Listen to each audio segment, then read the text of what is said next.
अस्सलाम वालेकुम दोस्तों, सोप सीरियल दोलाब जे ईंदड़ नई एपिसोड में छा थींदो ऐं छा थियण वारो आहे इन जे तफ़सीलात ॼाणण लाइ जेकॾहिं अव्हां असांजे चैनल ते नवां आहियो त महिरबानी करे असांजे चैनल खे सब्सक्राइब कंदा जीअं हर ईंदड़ नई ख़बर जल्द खां जल्द अव्हां ॿारनि ताईं मुहैया थी सघे। दोस्तों हाणे हलूं था ड्रामे जी तफ़सीलात जी तरफ़।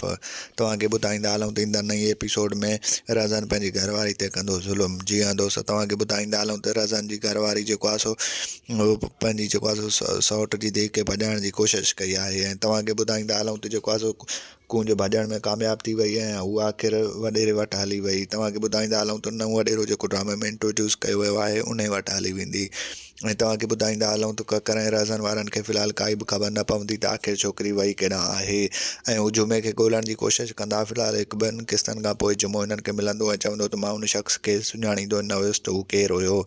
ऐं तव्हांखे ॿुधाईंदा हलूं त जेको मंसूर खान जेको आहे जेल में हूंदो आहे। मंसूर खान जी तमामु जल्द ज़मानत कराई वेंदी। बहरहाल तंहिं हूंदे बि जेको आहे सो तव्हांखे ॿुधाईंदा हलूं त रज़न ऐं ककर वारा केस जे मथां हथु करण जी का बि कोशिशि न कंदा। चवंदा त असां कॾहिं बि हथु न खणंदासीं, छो जो मंसूर खान असांजे भाउ जो जेको आहे सो क़ातिल आहे, उनजे करे ई असांजो भाउ मोह आहे। ऐं वॾो वरी तव्हांखे ॿुधाईंदा हलूं त मुराद वारा ककर वारनि जे अॻियां तमामु घणा बेवस थी चुका आहिनि, छो जो उनजो भाउ बि जेको आहे सो ककर वारनि वटि आहे ऐं उनजी जेको आहे सो भेण बि हाणे ककर वटि आहे।